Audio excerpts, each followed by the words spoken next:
você 985.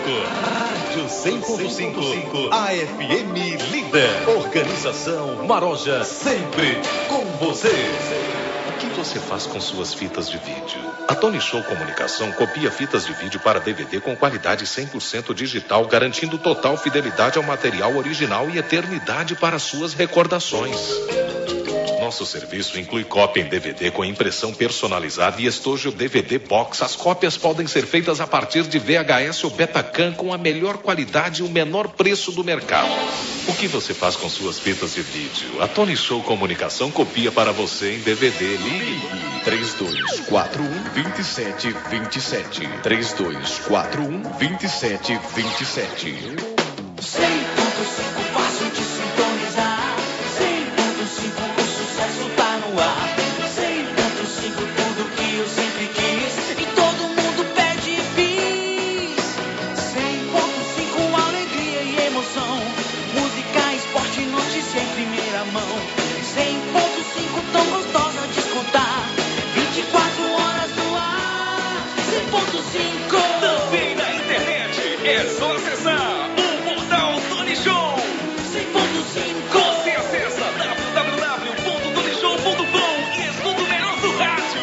100.5 AFM Líder.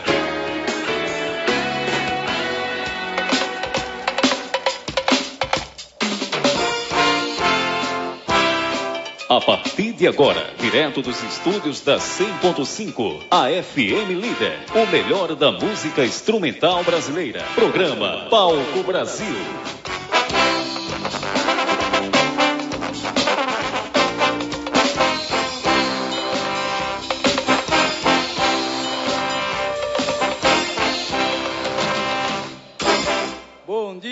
Bom dia, você que está em casa. Está começando mais um programa da música instrumental brasileira. Está começando o seu, meu, nosso programa Palco Brasil.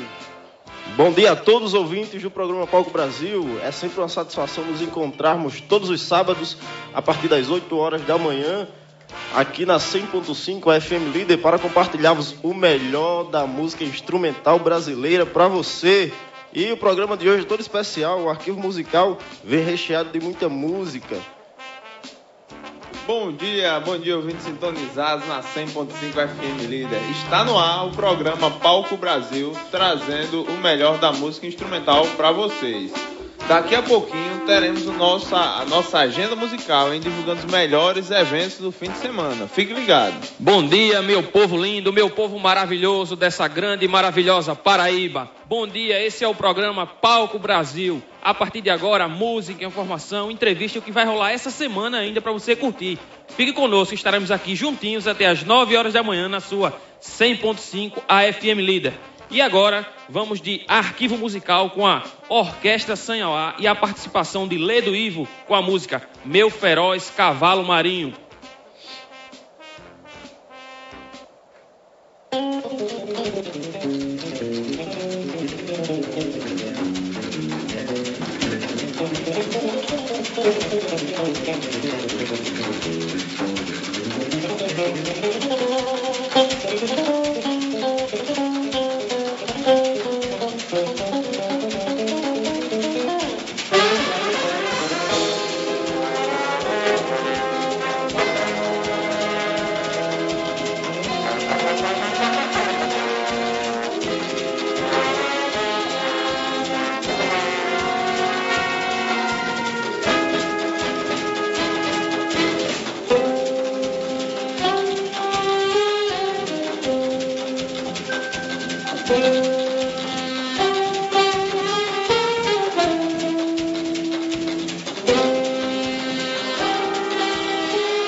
Essa é a Orquestra Sanhauá. Vamos agora de Azeitonizando do CD do Gilvando Silva.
Que lindo! Você acabou de escutar Azeitonizando do CD de Gilvando Silva. Um abraço aí para Gilvando. E anteriormente você escutou a Orquestra Sanhauá.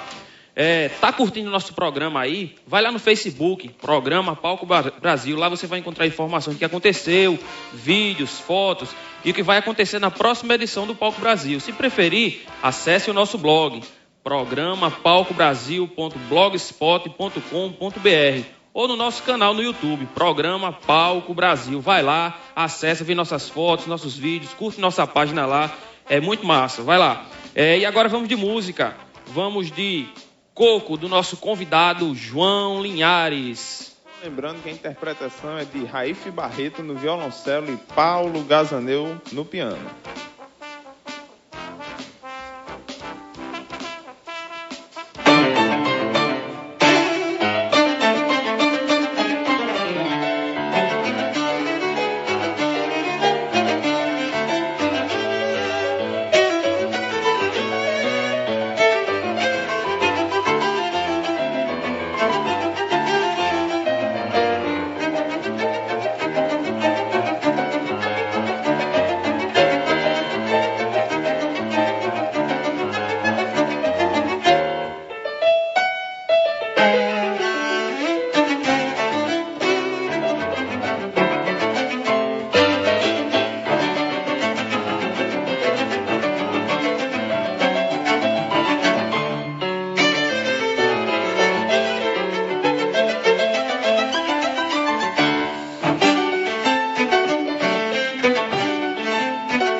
Você acabou de ouvir a música Coco, de João Linhares, interpretada por Raif Barreto e Paulo Gazanel.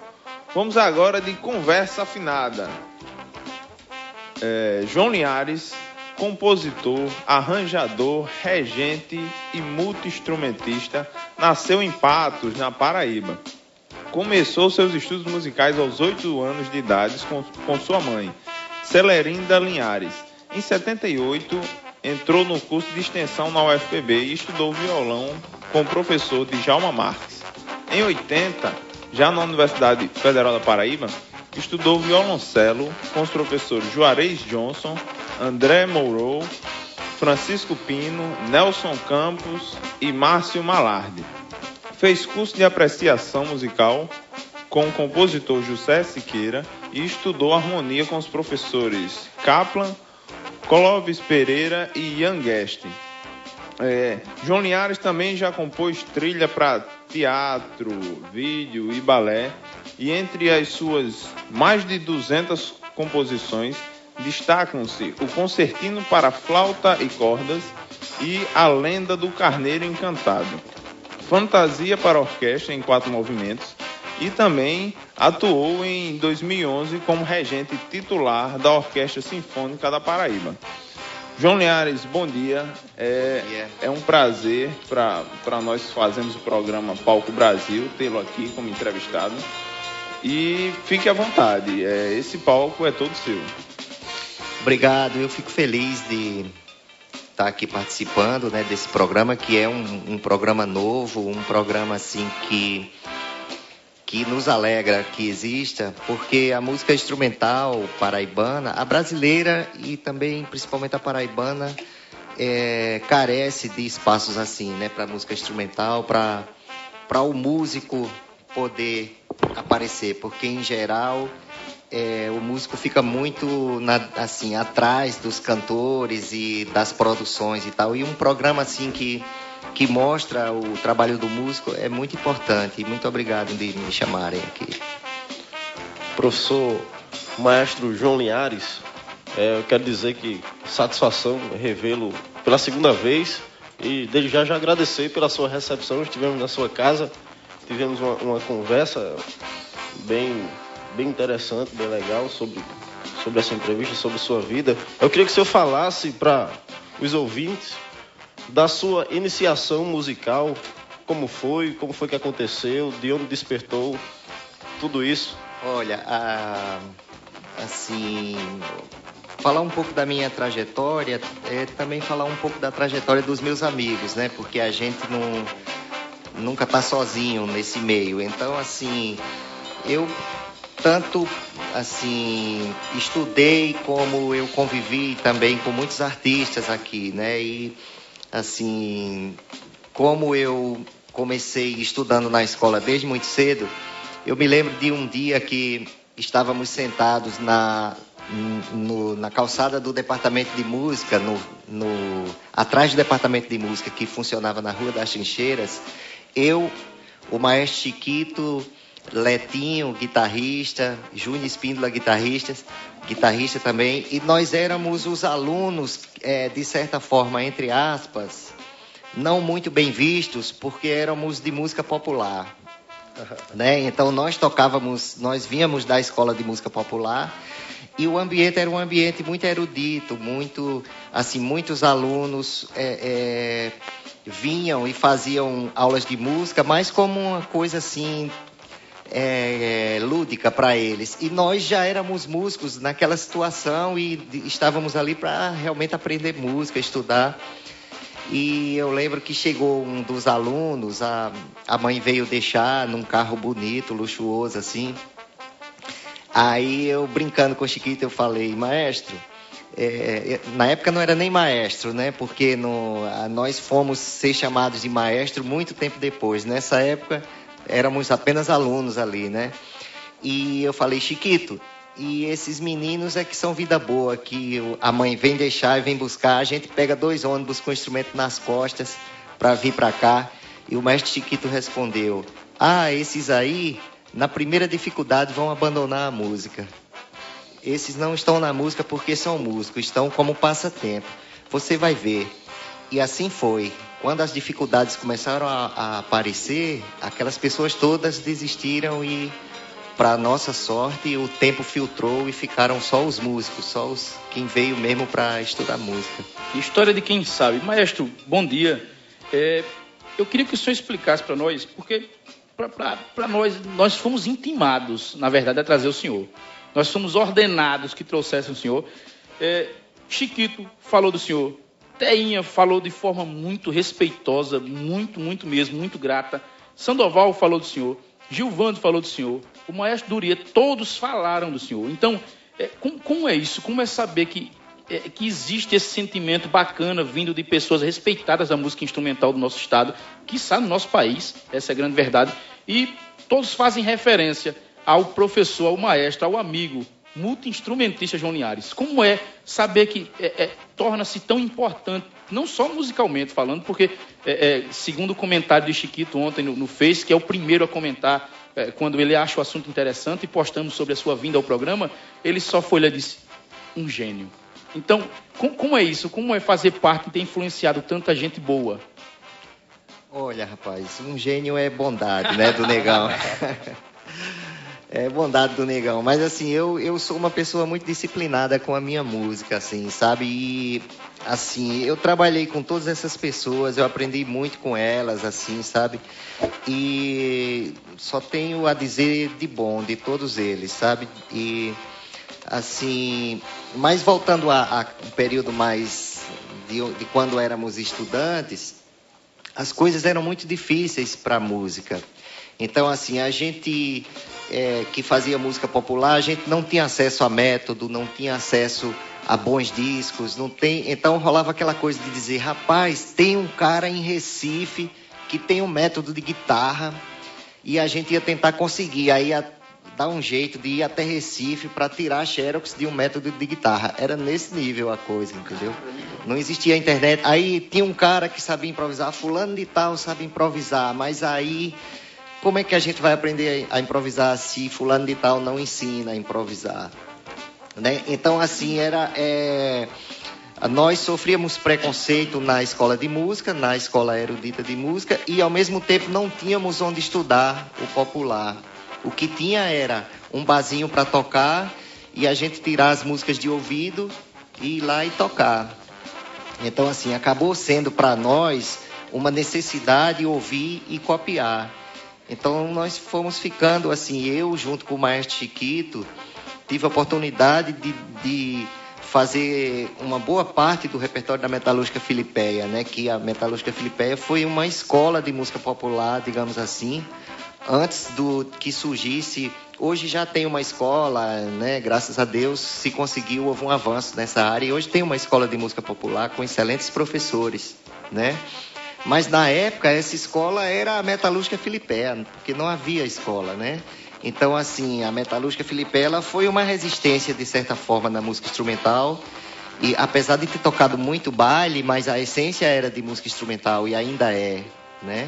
O baile é, como se diz, uma estratégia de sobrevivência, que a orquestra vai lá e faz, porque, assim, é preciso fazer, né? O músico precisa fazer feira todo mês, toda semana, mas, assim, eu vejo que o espaço da música instrumental ainda é muito pequeno e por isso esse programa é tão importante. Isso que vocês estão fazendo, eu louvo, dou os parabéns aqui ao vivo a vocês. Maestro, bom dia. Eu vi na música anterior que a gente tocou, o Coco, o senhor é um excepcional compositor. Eu queria saber como se dá o processo de composição. O processo de composição, o meu processo, assim, eu estudei muito teoria, sabe? Eu sempre gostei de teoria e teve uma época que o meu instrumento quebrou. Eu estudava 8 horas por dia de violoncelo e o meu instrumento um dia quebrou e, assim, havia o momento não era muito bom porque a escola de música ainda não tinha a luteria, que é a oficina de instrumentos. Ainda não tinha esses profissionais e meu instrumento quebrou e eu fiquei sem estudar porque não havia outro instrumento.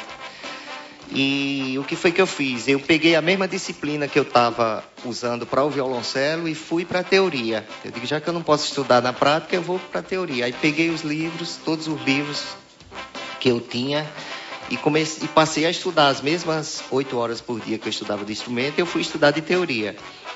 Então, assim, às vezes o professor de harmonia, de contraponto, dessas coisas, os alunos tinham a obrigação de levar 2 exercícios a cada aula. E como eu só estava estudando aquilo, eu levava 20 ou 30 exercícios a cada aula. Entende? Então, a proporção, então isso me deu uma visão muito clara da teoria e isso facilitou no meu processo de composição.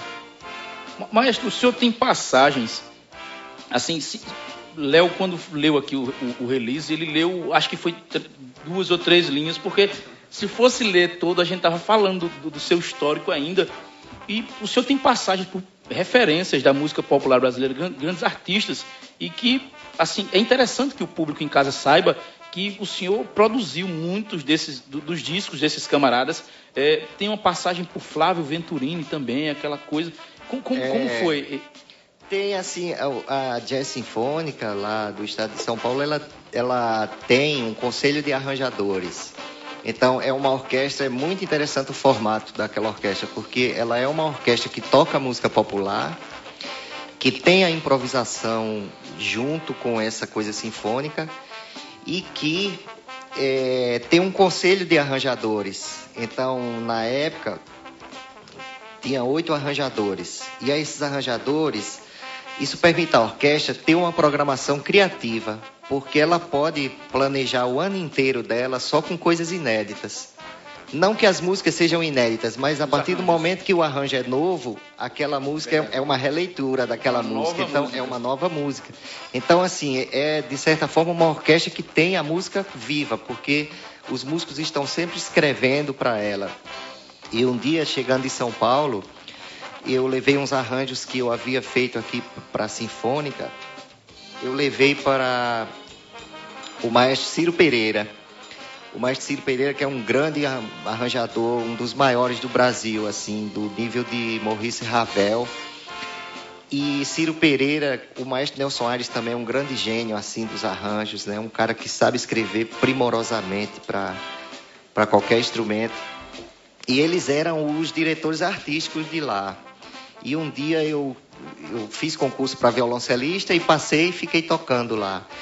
E um dia eu cheguei para o maestro Ciro Pereira e Nelson Aires, os dois estavam na sala, e eu me apresentei, eu falei, maestro, eu sou da Paraíba, estou vindo morar aqui em São Paulo e eu também faço arranjos.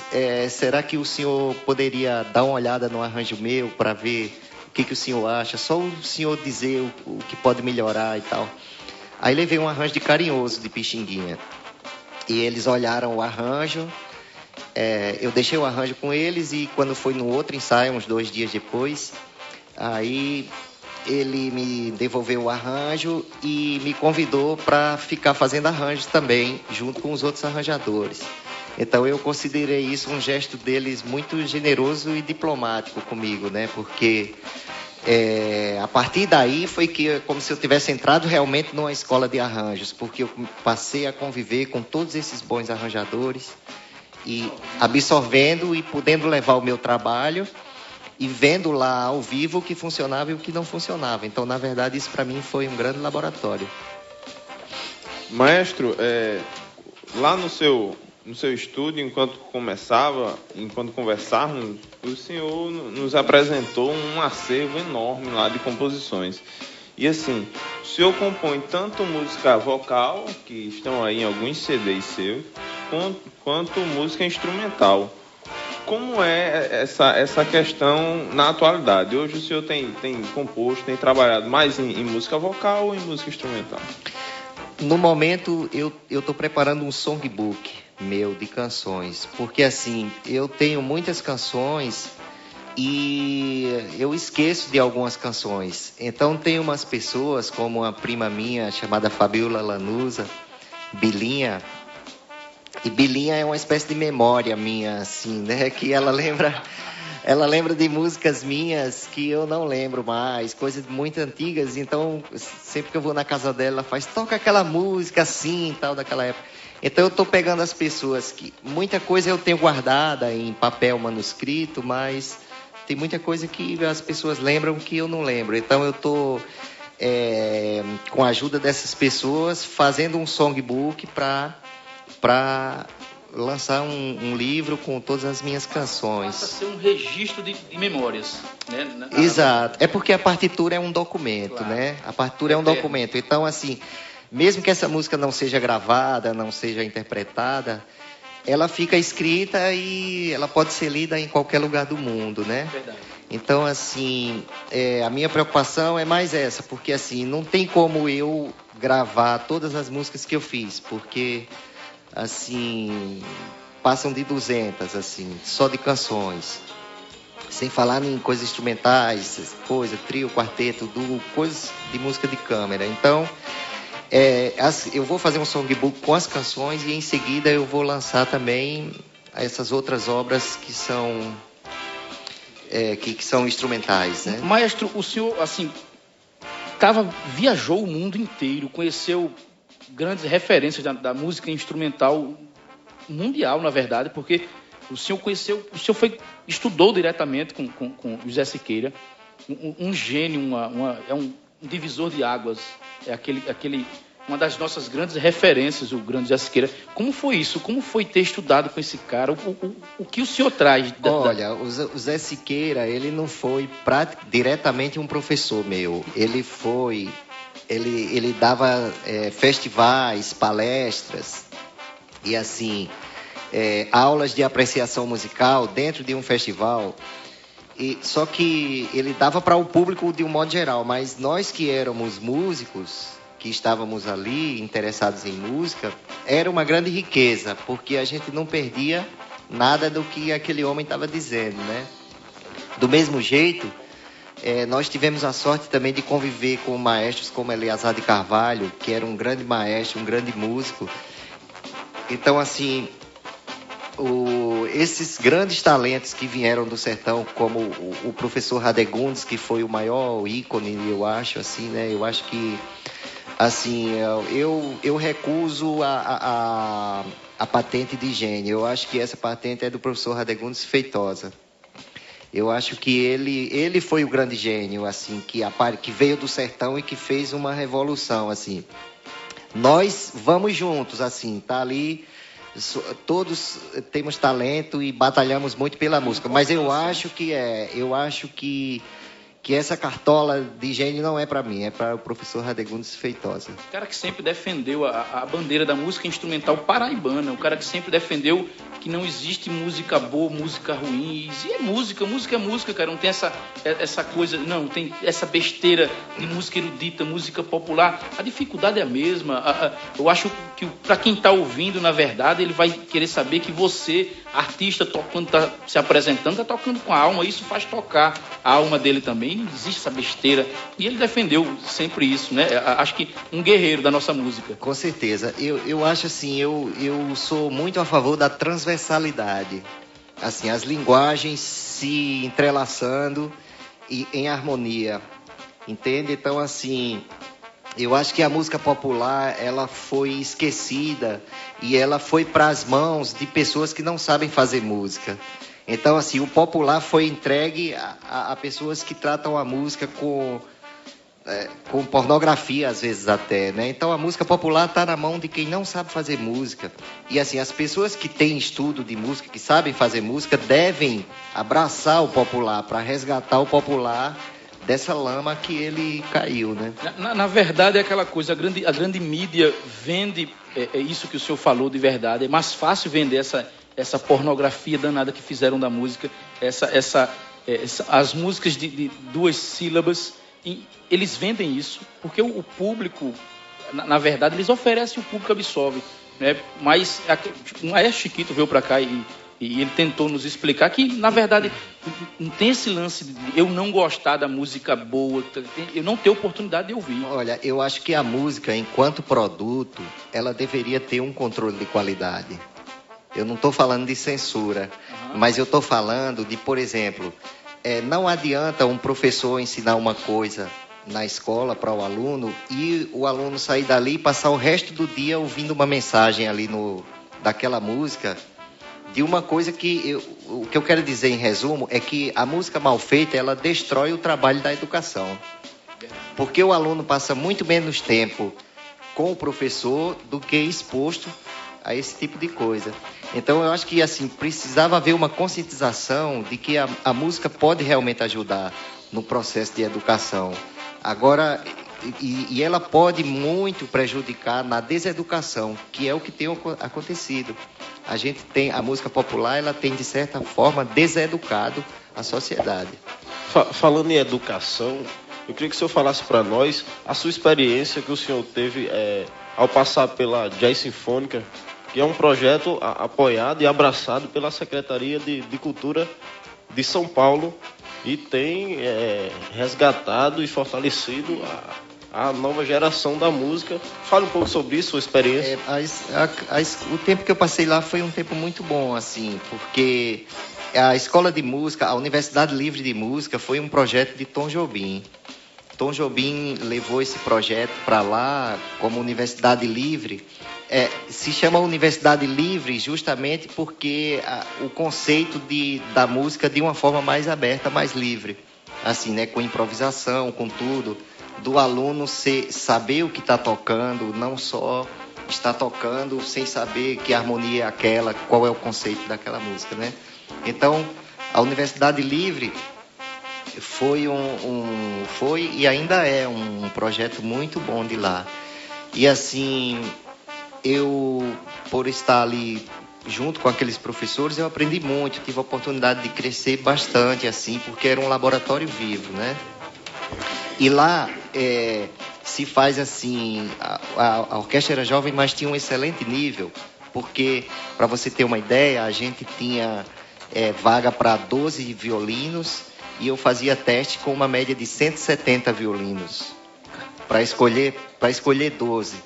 Então, inclusive, uma das nossas reivindicações era que essa orquestra tivesse mais cordas, porque era desproporcional o número de cordas para o número de sopro, né? E o maestro Ciro Pereira dizia que para um trombone é preciso 16 violinos, porque por aí você tira a potência de um trombone, né?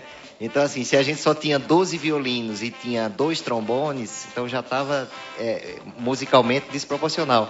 Mas aí a gente aprendeu a escrever superando essas dificuldades, né? E a gente fazia nas apresentações, as cordas eram sonorizadas e os sopros sem microfone, porque já vazava pelo microfone das cordas. Então foi um jeito que a gente encontrou de chegar num equilíbrio através do áudio.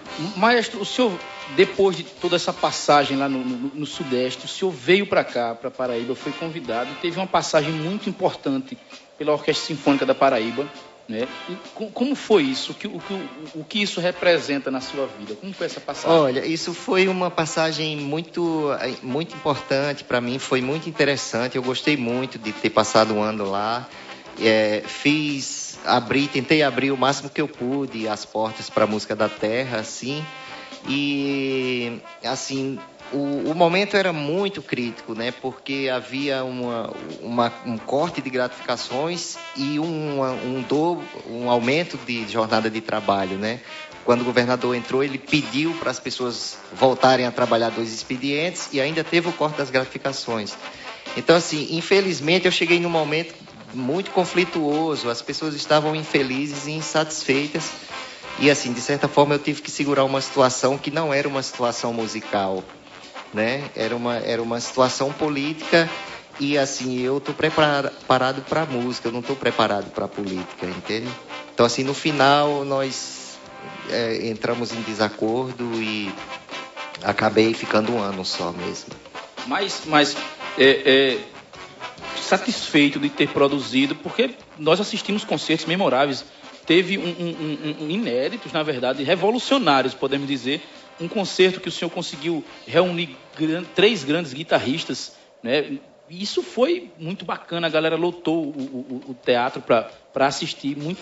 Esse concerto foi simbólico porque a guitarra é um instrumento amaldiçoado, né? A guitarra é um instrumento amaldiçoado. A guitarra só se compara com o skate, né? Caramba! Então, guitarra e skate estão mais ou menos na mesma linha, assim. Então, assim, a guitarra, por ser um instrumento que sempre foi marginalizado, colocar 3 guitarras na frente de uma orquestra foi um gesto realmente simbólico, mas foi uma coisa que eu queria realmente fazer também, porque era a Sinfônica mostrando que estava aberta para a música popular também, né? Para aglutinar. Eu acredito muito na Orquestra Sinfônica como um aglutinador de todas as vertentes musicais, entende? Porque, por exemplo, se um aluno sonha em tocar bem um instrumento, ele sonha em um dia chegar naquela orquestra, porque essa orquestra deve ser uma espécie de seleção brasileira da música, digamos assim, né? No caso aqui, uma seleção paraibana de música seria a Orquestra Sinfônica da Paraíba. Então, a pessoa que está começando a fazer música, ela deve ter o desejo de dizer, nossa, um dia eu quero chegar lá e tocar naquela orquestra. Então, assim, o que é triste a gente ver as passagens, os altos e baixos dessas instituições, é que se perde essa referência. Por exemplo, o filho do músico não deseja mais ser músico, porque o pai ganha pouco como músico. Então ele diz, não vou ser músico, eu vou ser, sei lá, programador de computadores, eu vou ser alguma coisa, uma profissão que não precise, depois de tanta dedicação, ainda viver sob essa desvalorização. É uma falta de consciência, na verdade, e o papel da música, a música podia ser muito melhor aproveitada pelos governos e não é. Então, assim, eu acho que se fecha muito os olhos para isso. Porque quando você não valoriza o que é bom, o que é ruim toma o lugar daquilo que é bom.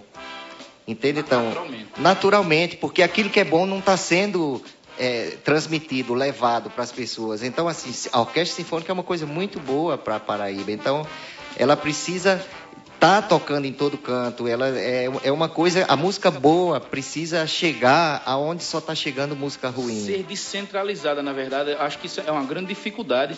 É que os grandes concertos, a cultura quando ela recebe o apoio do poder público, ela é sempre muito centralizada, né? E pessoas lá da Caixa Blá Blá, como danado podem sair para assistir um concerto da orquestra? Eu acho que foi um equívoco, por exemplo, se a gente for pensar na música sociologicamente, eu acho que é um equívoco, por exemplo, dispensar a carteira de músico.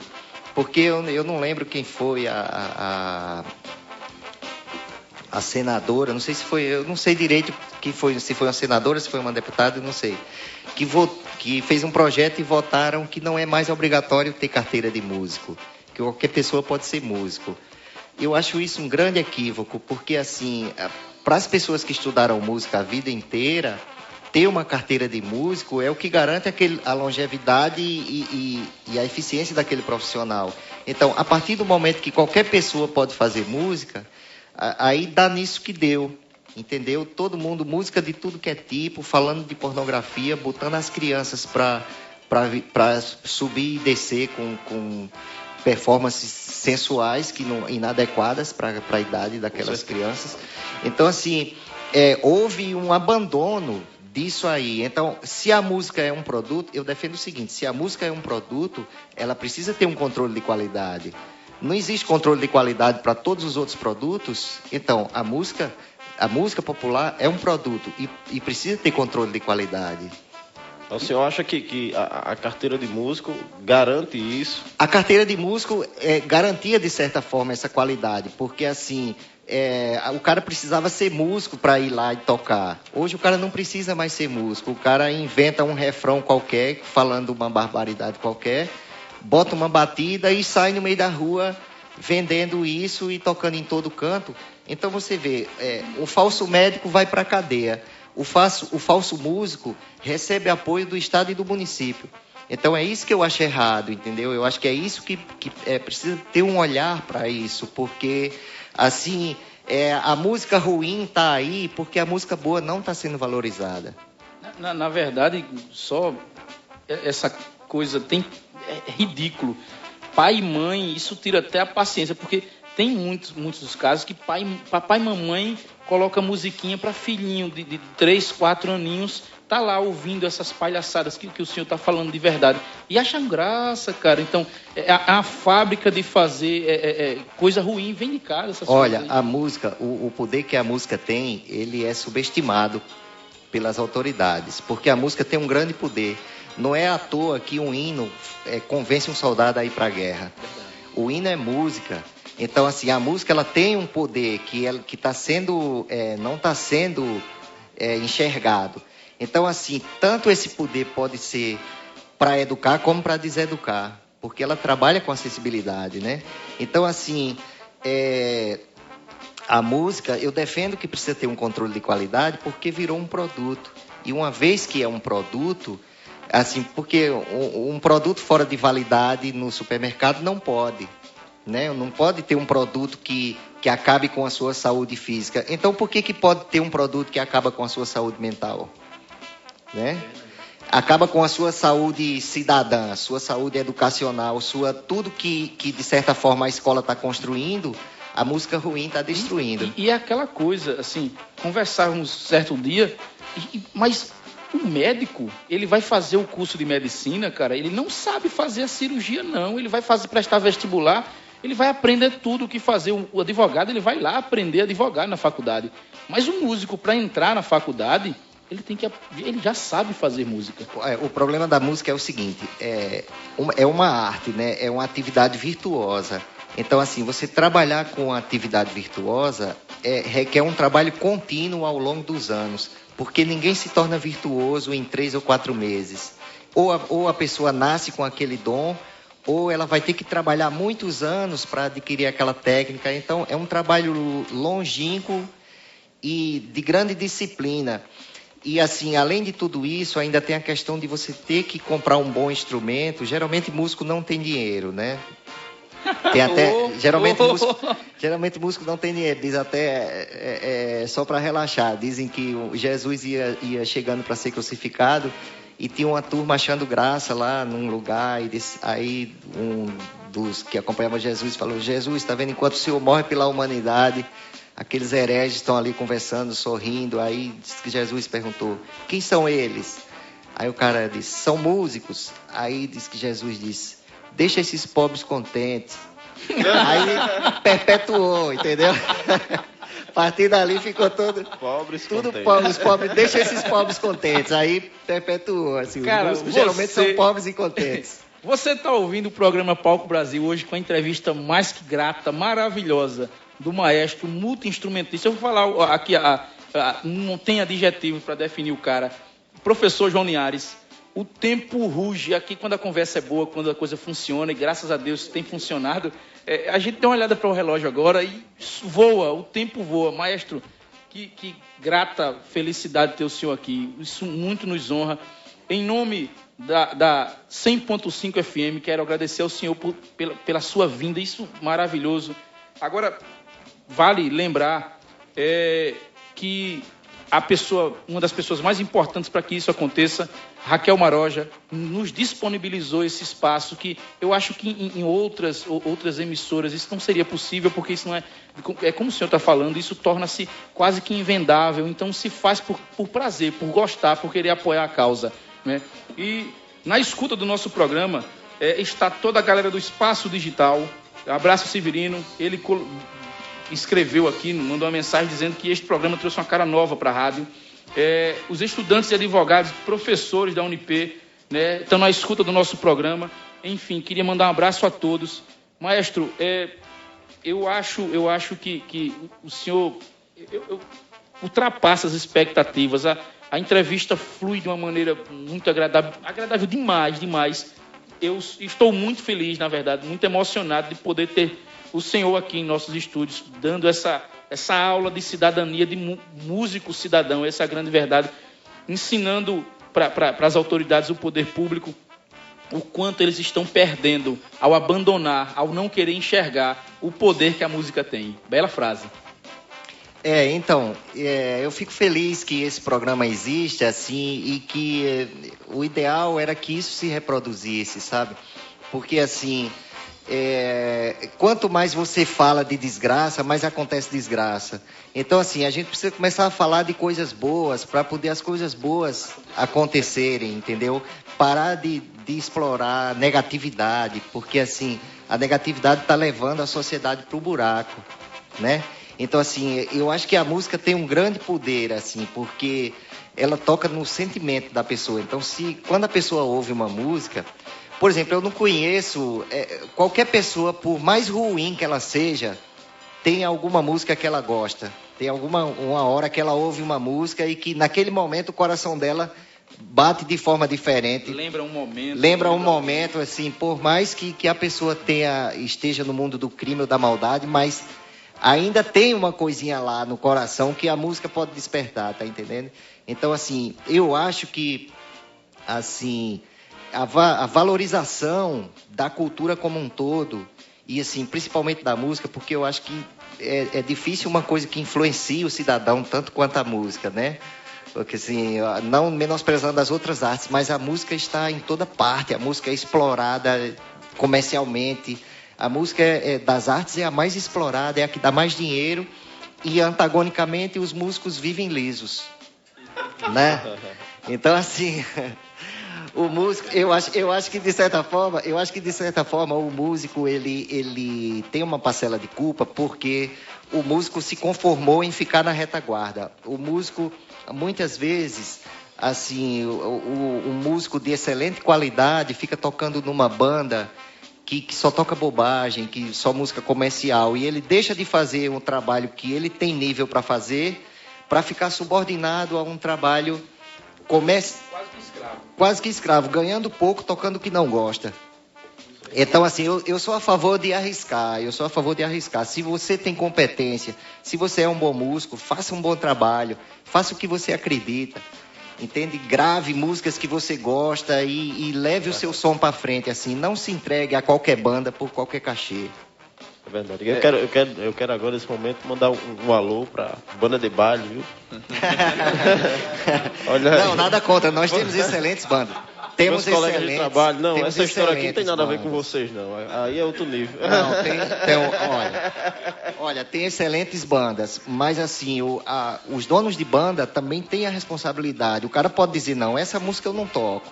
Desculpa, mas música tal eu não toco. Então isso precisaria existir, entendeu? Porque em nome da música e em nome da ética. Porque não adianta, olha, acaba sempre, a festa é chique, é linda e tal, mas quando dá um determinado ponto, tá todo mundo descalço, pulando e cantando a pior música que rolou no carnaval, digamos. Desmaiando, saindo do carro. A pior que eu digo é porque existe um tabu de sexualidade. É preciso acabar com esse tabu de sexualidade. Falou sacanagem, aí cai na graça, vira qualquer luz. Que besteira é essa com sacanagem? Sacanagem todo mundo já sabe o que é, todo mundo já faz, né?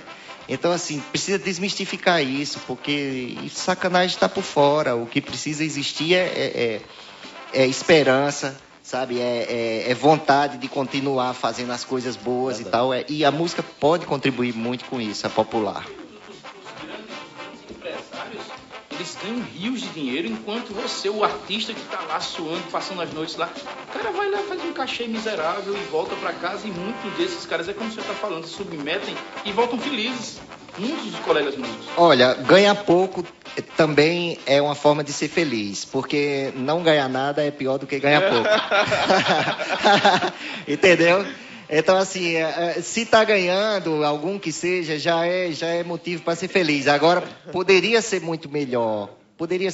Não precisaria existir esse degredo que está existindo, tá entendendo? Eu acho que caiu demais o nível, porque quem sabe fazer música ficou numa posição cômoda e purista, de dizer, minha música é boa, tem um público e tal. Então, muitos compositores abandonaram o povo, deixaram de fazer coisas populares, deixaram o popular para quem não sabe fazer nada. Então, é essa reflexão que eu proponho. João Linhares encabeçando meio que uma militância aqui pela boa música. Né? Não chega a ser a militância de um homem só, não é militância, não. Olha, já estamos com o tempo estourado. Só gostaríamos de agradecer a maravilhosa presença do grande João Linhares e agradecer esse público maravilhoso que tem nos acompanhado todos os sábados aí. Então, meu grande abraço a todos vocês e vamos agora de música? Vamos ouvir Calíbano no Lamaçal. Calíbano no Lamaçal. Calíbano no Lamaçal. Interpretado por... Pelo grande Beto Preá. Vamos lá.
mais popular da Paraíba.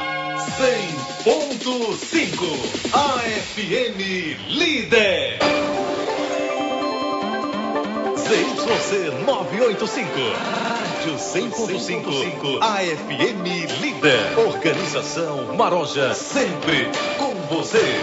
O que você faz com suas